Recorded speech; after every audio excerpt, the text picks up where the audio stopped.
Welcome back to the Rhode Show. This morning in Higher Learning, improving the new GI Bill.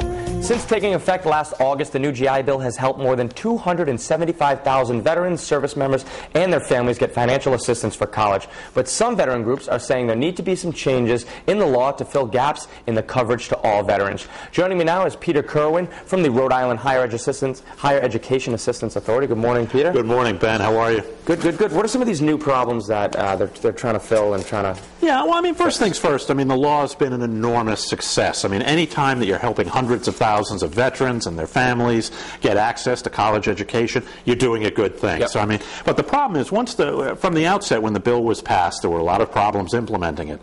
They weren't really prepared at the Department of Veterans Affairs for the influx of requests that they got for assistance under the program. So there were some delays in getting money out to student veterans.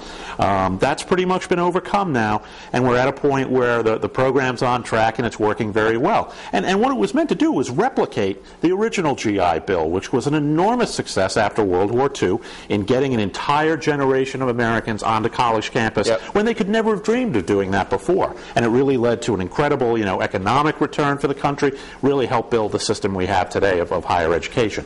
But you've got these two groups now, the Iraq and Afghanistan Veterans for America and Student Veterans of America, who are kind of looking at this and saying that as much as it's great that we've helped these 275,000 people, the initial numbers were that the Veterans Affairs Bureau was expecting 520,000 people to apply for these benefits. So it is working, they're helping a lot of people, but they need to really expand the net and eliminate some of the hurdles that they think are keeping people from participating. What are some of the recommendations that they're Well, one of the things they suggested is there's a book stipend of $1,000 a year. Right now, that's not being offered to active veterans. And what happened was there's a living stipend along with that book stipend, and I think they got grouped together in the same way.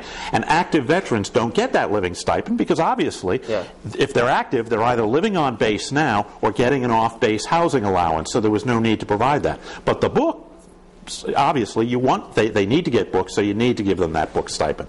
The other thing they're talking about is expanding the living allowance to be used for distance learning programs and to allow veterans to access, different vocational programs and on-the-job training programs.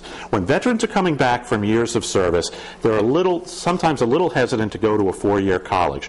Those distance learning programs are very popular, and so are the job training and vocational programs, because a lot of veterans look at that as the easiest road to quick employment and as a way to build on the skills they've already developed in the armed forces. So these veterans groups are saying let them participate in this way as well. Hopefully this will all smooth out. Well, yeah, ideally, I mean, Congress will listen to some of the input they're getting from these groups and from individual veterans and fix the bill to allow more people to take part. Peter, pleasure as always. Thanks so much. Folks, for more information on the GI Bill or tips on saving for college or the College Bond Fund, just head over to the website, foxprovidence.com.